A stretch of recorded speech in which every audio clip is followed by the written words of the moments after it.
Alors que les nouveaux étudiants détenteurs du baccalauréat sont invités dès ce jour à aller s'inscrire sur la plateforme, ou en tout cas faire leur choix de filière, nous nous proposons de nous intéresser à l'orientation post-bac dans l'actu décalé du jour. Et pour faire l'exercice, deux invités, Eddy Camille Koto, psychopédagogue, expert en orientation scolaire et professionnelle. Eddy Camille, bonjour. Bonjour, monsieur Arepa. Bienvenue. Ça va, merci. Sur votre plateau. Ah oui. Vous êtes habitué en effet, à ce plateau. C'est un plaisir. Juste en face de vous, monsieur Dodji Abalo, consultant en éducation, vous êtes aumônier et vous êtes également le directeur du cabinet d'orientation scolaire et professionnelle Light Conseil. Merci. Tout le plaisir pour moi. Sur ce plateau avec nous ce matin.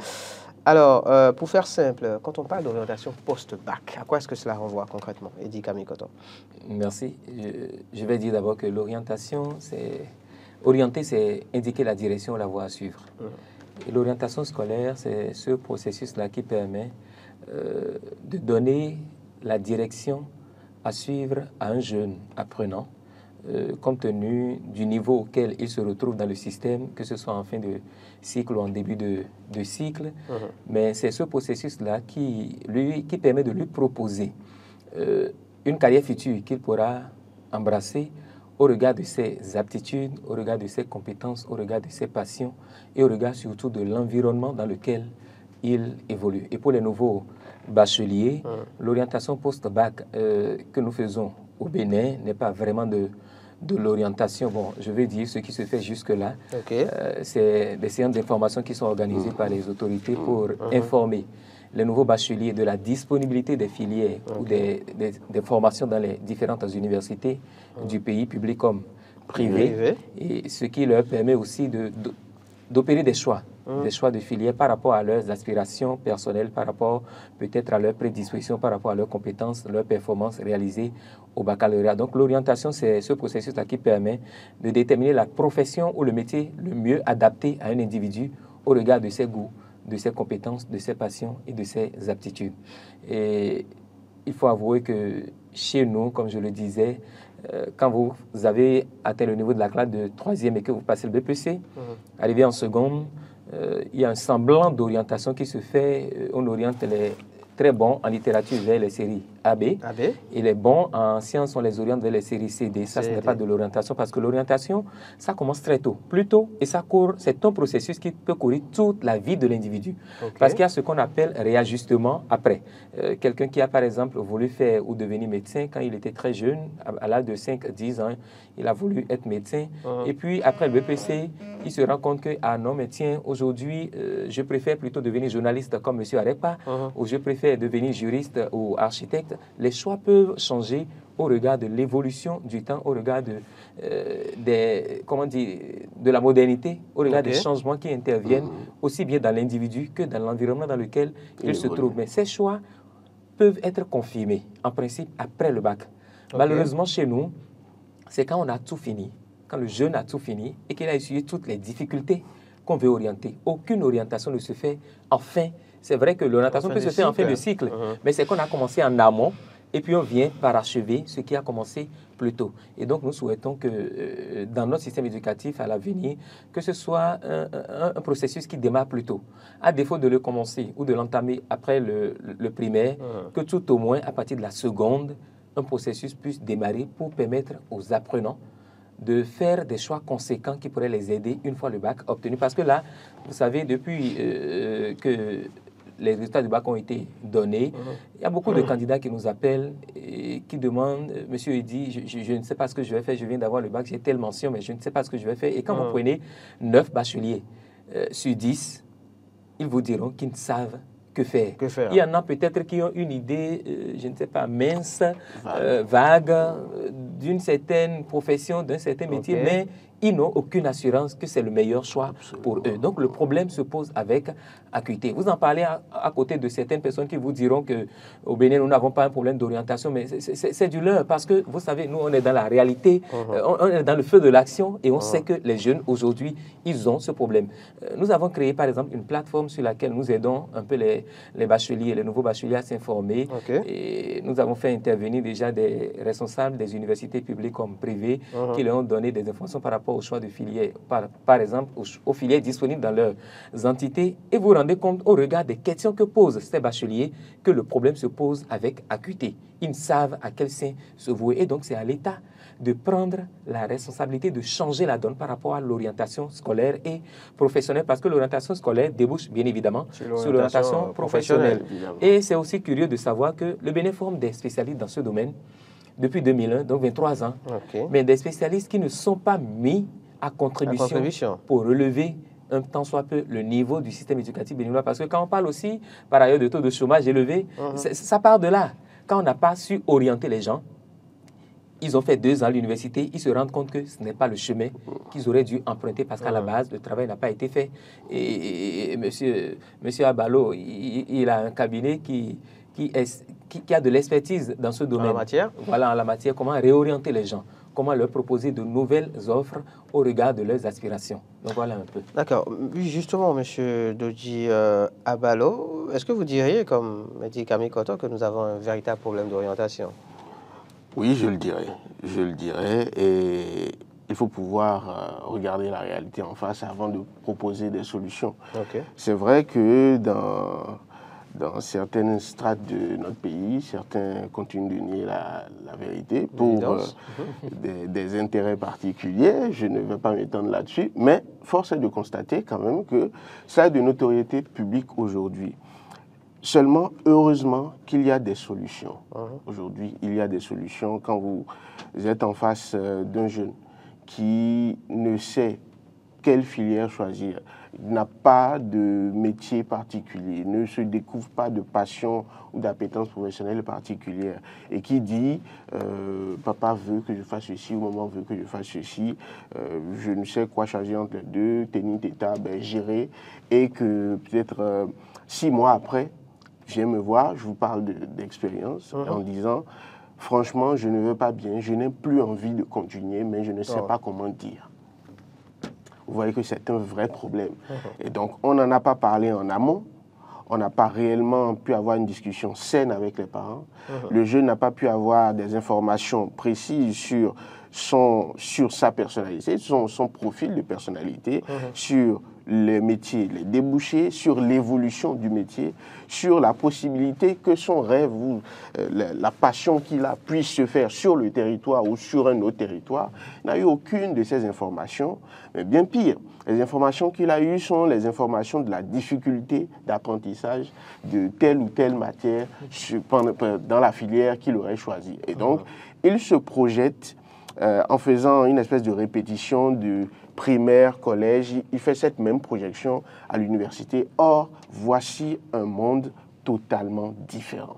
L'université est l'antichambre du monde professionnel. Et donc, en réalité, quand vous commencez la première année, normalement, vous travaillez déjà.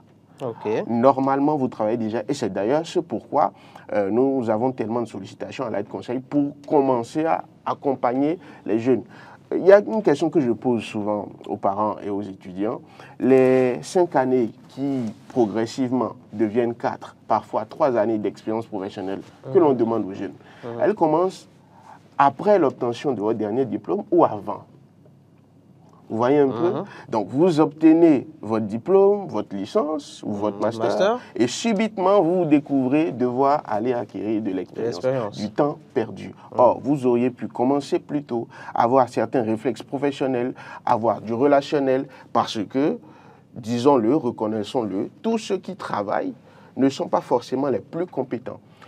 Professionnellement parlant, il y a de la compétence émotionnelle, de la compétence relationnelle, la compétence situationnelle. Et quand vous n'êtes pas au fait de ces choses, vous allez, bien que excellent peut-être dans votre domaine, tourner en rond, rester à la maison, ne pas avoir des opportunités. Ce serait un gâchis pour C'est ce qui fait que finalement, parfois, on a peut-être des premiers de classe titulaires de grands diplômes qui ne vont nulle part ou qui se retrouvent à être conducteurs de taxi-moto, exactement, par exemple. Malheureusement, même s'il n'y a pas de sous-métier. Hein. Parce qu'ils n'ont pas été soit accompagnés, parce qu'on n'a pas pu diagnostiquer le type de profil, parce que parfois il y a des je ne vais pas dire des troubles, mais des profils particuliers. Peut-être que c'était des surdoués, peut-être qu'ils avaient certaines spécificités cognitives qu'on aurait fallu prendre en compte, et ça n'a pas été fait. D'autres, par contre, ont été poussés parce qu'ils ont eu de très fortes notes dans des matières en particulier. Donc, mal orientés, finalement. Voilà, on a dit, tu es très bon en sciences, va faire la C. Voilà, et donc tu as la bourse, tu t'en vas. On ne veut pas savoir ce que tu as envie de faire, tout ça ne compte pas. Il faut que tu sois indépendant. Absolument ceci. Absolument ceci. Les professeurs l'ont dit, des grandes personnalités nous l'ont dit, donc c'est comme ça. Et vous envoyez. Ils s'en vont au Canada, au Luxembourg, aux États-Unis, et nous avons les retours. Nous avons les retours. C'est pas évident, c'est dur la vie là-bas.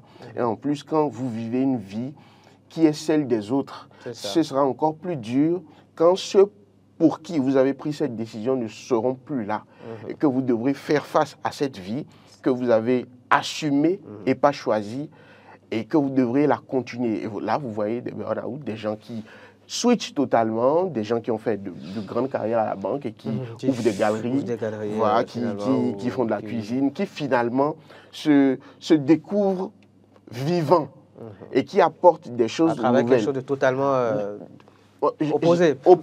Moi, j'ai eu envie de faire, si vous le permettez, peut-être dans la suite de nos échanges, à un moment donné, de décortiquer ne serait-ce qu'une filière. Enfin, un centre de formation. Allons-y, parce qu'on n'a pas beaucoup de temps. Il nous reste 5 minutes. Ah, d'accord. Mais je voulais dire quelque chose. Je voulais compléter. Il parlait des notes. Aujourd'hui, par exemple, pour le choix des filières, on se rabat uniquement sur les notes. Or, les notes ne sont pas les seuls indicateurs pour une meilleure orientation. Quels sont les autres indicateurs? Le premier, on l'a tout le temps dit, c'est la passion et l'amour que le jeune a pour la carrière ou le métier, la profession, la filière qu'il voudrait embrasser. D'accord, la passion et l'amour. Oui, la passion et l'amour. C'est important. Confucius dira, choisis un métier que tu aimes et tu n'auras pas à travailler un seul jour de ta vie. C'est dire que le domaine dans lequel tu te retrouves, si tu te sens à l'aise, tu ne sens pas que tu travailles parce que tu as de la passion pour ça. Le deuxième indicateur, c'est qu'il faut définir son projet de vie. On ne peut pas choisir un métier, une filière, sans savoir comment est-ce qu'on se projette dans les 10 prochaines années. Est-ce que je suis à même de rester dans un bureau du matin jusqu'au soir?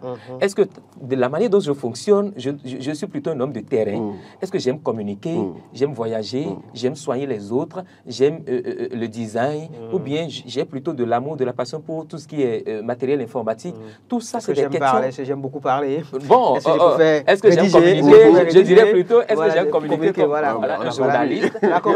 Oui, voilà des détails auxquels les parents devraient déjà faire attention, les enseignants devraient déjà faire attention, et l'apprenant même, le bachelier même, devrait déjà faire attention pour mieux choisir son couloir. En dehors de cela, il y a les talents et les prédispositions, puis les compétences. Les talents sont innés, mais il faut les fructifier, il faut travailler là-dessus. Les prédispositions, c'est pareil. Mais les compétences, c'est celles obtenues à partir de l'école. Je parle des compétences intellectuelles.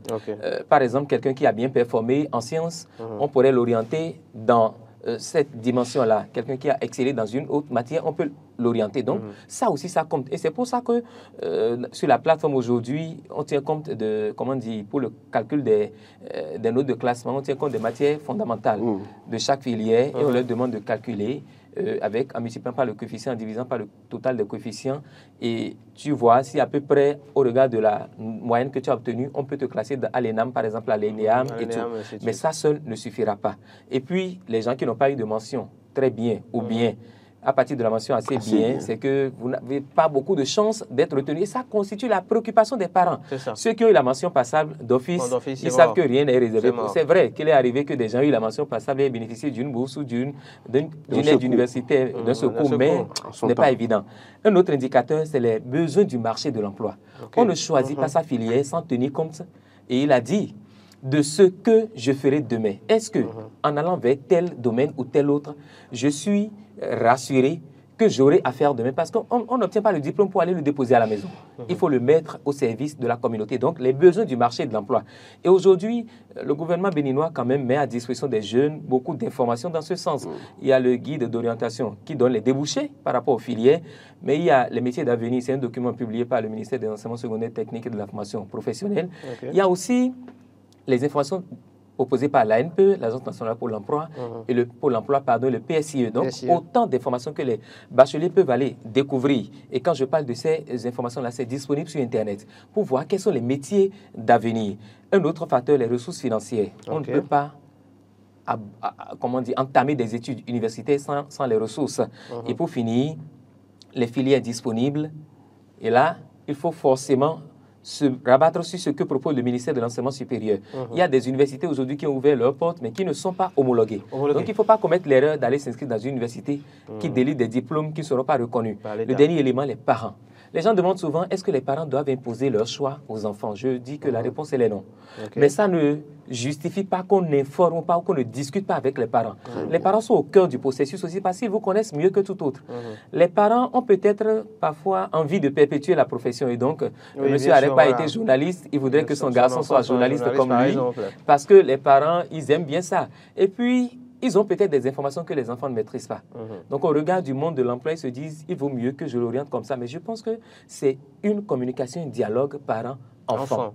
Il faut échanger. Et si les enfants découvrent la pertinence de ce que le parent propose, pourquoi ne pas aller dans cette direction? Parce que les parents, aucun parent ne voudra du mal de son enfant. Et je voudrais dire, pour finir, si vous permettez, dans le guide, par exemple, il y a des limites qu'il faut corriger parce que vous l'avez annoncé à l'entame. La plateforme est ouverte aujourd'hui. C'est ça. Mais quand vous prenez par exemple la FADESP, on ne donne pas la possibilité à tous les bacheliers de faire le droit. S'ils n'ont pas, je parle de ceux qui ont eu le bac A ou B, on ne leur donne pas tous la possibilité de faire ce choix parce qu'ils doivent avoir choisi anglais comme langue vivante 1. Et ça pose un problème. Donc, depuis le collège? Oui, depuis la terminale, quand ils font les choix, bon, depuis la 4e ou la 3e, mais le choix se confirme en terminale. C'est que si tu as eu le bac et tu as fait la série A ou B et que tu n'as pas choisi anglais comme langue vivante 1, c'est-à-dire que tu as choisi peut-être espagnol ou allemand comme langue vivante 1, tu ne peux pas t'inscrire à la FADESP. Non plus dans d'autres entités, par exemple, ENEA Marketing, ce n'est pas possible. Il faut, pour le bac B, il faut avoir choisi anglais comme langue vivante 1. Gestion des ressources humaines, anglais langue vivante 1. École du patrimoine africain, anglais langue vivante 1. C'est dit qu'on pénalise indirectement ceux qui ont choisi allemand ou espagnol comme langue vivante 1. Oui, par rapport à ces filières, c'est un problème parce que moi je dis... À quoi est-ce que cela répond? Je ne sais pas. Pour moi, ça ne répond à rien. Je le dis, ça ne répond à rien. Je ne sais pas ceux qui ont conçu, mais il va falloir reprendre ou corriger ce détail au plus tôt pour permettre à ces milliers de nouveaux bacheliers qui sont de la série A ou B et qui ont fait allemand ou espagnol en langue vivante 1, de choisir aussi le droit parce que le droit n'est pas qu'anglais. On fait le droit en Espagne, on fait le droit en Allemagne. Il y a des juristes. Oui, il y a des juristes, bien sûr. Et quelqu'un peut choisir allemand ou espagnol et performer après en droit. Donc, ça ne se justifie pas. Et ce n'est pas parce que le gars ou le bachelier a choisi allemand ou espagnol, langue vivante 1, qu'il est nul en anglais. Par exemple. Donc, il ne faut pas limiter les jeunes juste à cause de ces détails-là. Et puis, c'est le système quand même qui a proposé ce choix-là aux apprenants.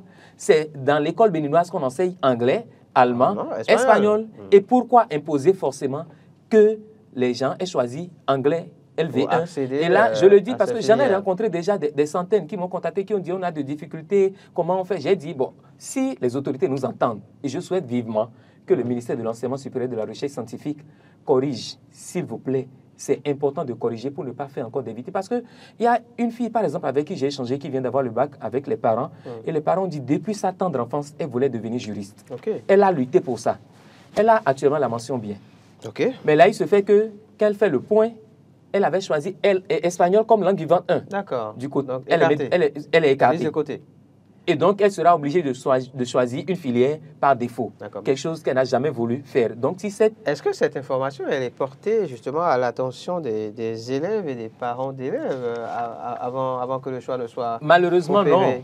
On n'informe pas en amont. On aurait pu les informer, leur dire, si vous voulez aller dans telle ou telle autre filière, vous devez forcément choisir anglais en LV1. Et là, le candidat sait qu'il met, voilà, il met bouchée double pour travailler en anglais ou bien pour choisir. Mais il n'a pas choisi. Ce n'est pas sa faute. Le système lui a permis de faire le choix. Donc, il ne faut pas contraindre les jeunes en les empêchant d'aller dans le sens où ils veulent. C'est vrai que c'est une question de sélection. Mais à ce niveau, on ne devrait pas avoir sélection. Je voudrais finir. Il ne faut pas choisir sa filière par défaut. Il ne faut pas choisir sa filière juste pour le gain financier. Il ne faut pas choisir aussi sa filière parce que c'est le choix des autres. Parce que M. Abalo l'a dit. Le choix des parents, autres, les autres ne seront pas là. D'un camarade voilà. avec qui il ne faut pas suivre les camarades par terminale, on veut continuer ensemble. Le choix de filière est un choix de vie. Et vous l'avez si bien dit, c'est un choix de vie.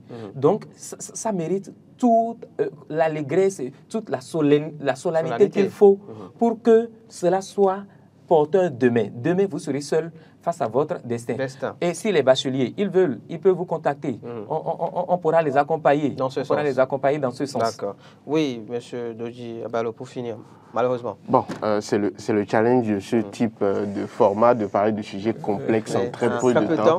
Trop peu de temps d'ailleurs. Trop peu de temps. Je ne pourrais conclure qu'en disant que vous avez des difficultés actuellement, peut-être vous, ou des préoccupations. Pour vos enfants ou vous-même, n'hésitez pas à aller vers les professionnels sur les réseaux sociaux, sur le site internet, allez inbox. On en reçoit plein tous les jours. On sait comment les référer.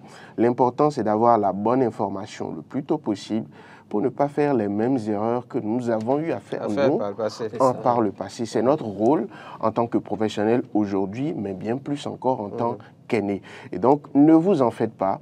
Il y a un panel de professionnels aujourd'hui existants au Bénin et ailleurs pouvant vous aider à faire les bons choix, à avoir les bons cadrages pour réussir votre accompagnement universitaire. Et je rappelle pour finir que l'orientation ne concerne pas que ceux qui ont réussi le bac, les nouveaux bacheliers, ou les étudiants. D'accord. Donc, comprenez que vous êtes en première, en deuxième, en troisième année, vous êtes concerné par ce type d'accompagnement. Vous n'avez pas eu votre bac, vous cherchez à vous faire à faire de la reconversion, à choisir une filière de formation, courte durée, moyenne durée. C'est important de prendre un bon départ et d'avoir les meilleures informations. Merci beaucoup d'être venu sur ce plateau. Eddy Camille Koto, psychopédagogue, expert en orientation scolaire et professionnelle, et M. Doji Abalo, vous êtes consultant en éducation, vous êtes aumônier. Merci. Merci de prier pour tous les téléspectateurs. Et pour vous. C'est important. Qui fait du bon travail pour le Bénin. Merci beaucoup. C'était Actu Décalé, c'était Matinée de ce jour. Rendez-vous demain pour un numéro encore plus plaisant. Plaise au ciel.